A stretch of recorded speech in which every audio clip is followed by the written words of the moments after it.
കാസർഗോഡ് പുതിയ ബസ് സ്റ്റാൻഡിലെ നിർമ്മാണം പൂർത്തിയാക്കിയ കേന്ദ്രത്തിലേക്ക് തെരുവ് കച്ചവടക്കാരെ ഇനിയും പുനരധിവസിപ്പിക്കാനായില്ല. 28 ലക്ഷം രൂപ ചിലവഴിച്ചാണ് നഗരസഭ പുനരധിവാസ കേന്ദ്രം നിർമ്മിച്ചത്.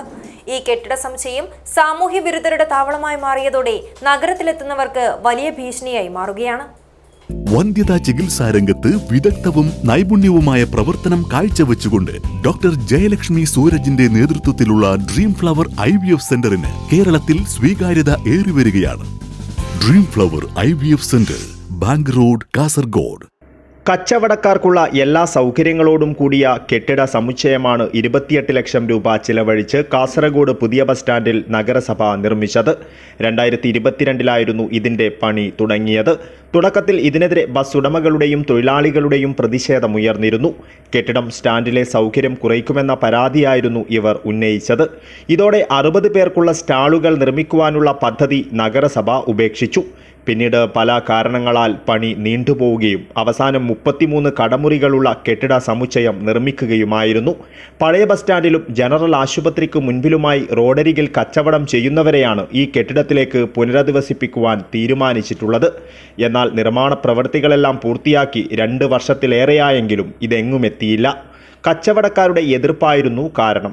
പഴയ ബസ് സ്റ്റാൻഡിൽ നിന്നും മാറിയാൽ ഇപ്പോൾ ലഭിക്കുന്ന കച്ചവടം കിട്ടില്ല എന്നതായിരുന്നു വ്യാപാരികൾ ഉന്നയിച്ച തടസ്സം. എന്നാൽ പഴയ ബസ് സ്റ്റാൻഡിൽ കാൽനട യാത്രക്കാർക്കും വാഹനങ്ങൾക്കും തടസ്സം സൃഷ്ടിച്ചുള്ള കച്ചവടം അനുവദിക്കാനാവില്ലെന്ന അധികൃതരുടെ നിലപാട് കച്ചവടക്കാരെ അറിയിക്കുകയും ചർച്ചയിലൂടെ സമവായം കണ്ടെത്തുകയും ചെയ്തിരുന്നു.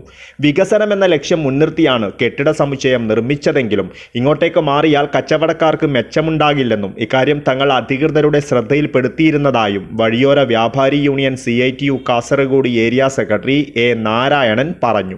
വികസനത്തിൻ്റെ കാര്യം പറഞ്ഞുകൊണ്ടാണ് ഇത്തരത്തിൽ നിലപാട് സ്വീകരിക്കുന്നത്. പക്ഷേ വികസനത്തിന് തൊഴിലാളികൾ എതിരുമല്ല, യൂണിയനും എതിരല്ല. എന്നല്ല, വികസനം മാത്രമല്ല അതിൻ്റെ പിന്നിലുണ്ടായത്. കുറച്ച് ആളുകളെ മാറ്റിപ്പാർപ്പിക്കുക എന്ന ഒരു ഉദ്ദേശം മാത്രമേ ഉണ്ടായിരുന്നുള്ളൂ. അതുകൊണ്ടാണ് യൂണിയൻ അതിൽ ശക്തമായ നിലപാട് സ്വീകരിക്കുന്നതും അതോടൊപ്പം നിയമ നടപടിയിലേക്ക് പോകുന്നൊരവസ്ഥ ഉണ്ടായത്. അങ്ങനെ നിയമ നടപടിയിലേക്ക് പോയതിനു ശേഷം തൊഴിലാളികൾക്ക് അനുകൂലമായ നിലപാടാണ് ബന്ധപ്പെട്ട അധികാരികളെടുത്തത്. അങ്ങനെ അധികാരികളുമായി ബന്ധപ്പെട്ട് മുനിസിപ്പൽ ചെയർമാനുമായി ബന്ധപ്പെട്ട് സംസാരിക്കാൻ വേണ്ടി തീരുമാനിച്ചു. അങ്ങനെ മുനിസിപ്പൽ ചെയർമാനുമായി ബന്ധപ്പെട്ട് സംസാരിച്ചു. അങ്ങനെ നിശ്ചയിക്കപ്പെട്ട 6 തൊഴിലാളികൾക്ക് പുതിയ ബസ് സ്റ്റാൻഡിലെ ഒരു പ്രത്യേക സ്ഥലം കണ്ടെത്തി അവർക്ക് അല്പമെങ്കിലും കച്ചവടം കിട്ടുന്ന നിലയിലേക്കുള്ള ഒരു സ്ഥലം കണ്ടെത്തിയതിൻ്റെ അടിസ്ഥാനത്തിൽ അവിടെ പുനരധിവസിക്കാൻ വേണ്ടി തീരുമാനമെടുത്തു. കെട്ടിടമൊരുങ്ങിയിട്ടും കച്ചവടക്കാരെ മാറ്റുന്ന കാര്യത്തിൽ വിയോജിപ്പുകൾ ഉണ്ടായതുൾപ്പെടെയുള്ള കാരണങ്ങളാണ് പ്രതിസന്ധി സൃഷ്ടിക്കുന്നതെങ്കിലും ഇത് പരിഹരിക്കുവാൻ സാധിക്കാത്ത വിഷയമല്ല. മുറികൾ തുറന്നു നൽകുന്നത് വൈകുന്തോറും ഈ കെട്ടിട സമുച്ചയം നാശത്തിലേക്കാണ് നീങ്ങുന്നത്. രാത്രി നേരങ്ങളിൽ സാമൂഹ്യ വിരുദ്ധർ ഒത്തുകൂടുന്ന കേന്ദ്രം കൂടിയായി ഇവിടം മാറിയതോടെ നഗരത്തിലെത്തുന്നവർക്ക് അത് വലിയ ഭീഷണിയാണ് സൃഷ്ടിക്കുന്നത്. കച്ചവടക്കാരെ പുനരധിവസിപ്പിക്കുന്നതിനായി ലക്ഷങ്ങൾ മുടക്കി നിർമ്മിച്ച കെട്ടിട സമുച്ചയമാണ് ഉദ്ദേശ ലക്ഷ്യത്തിലേക്കെത്താതെ നാശത്തിലേക്ക് നീങ്ങുന്നത്. തടസ്സങ്ങൾ എന്തുണ്ടായാലും അത് പരിഹരിച്ച് ഈ കടമുറികൾ തുറന്നു നൽകുവാൻ നഗരസഭയുടെ ഭാഗത്തു നിന്നും അടിയന്തര നടപടികൾ ഉണ്ടാകണമെന്ന ആവശ്യം ശക്തമാണ്. ക്യാമറമാൻ ഗണേഷ് പൈക്കയോടൊപ്പം ബൈജു രാവൺ, KCN ന്യൂസ്, കാസർഗോഡ്.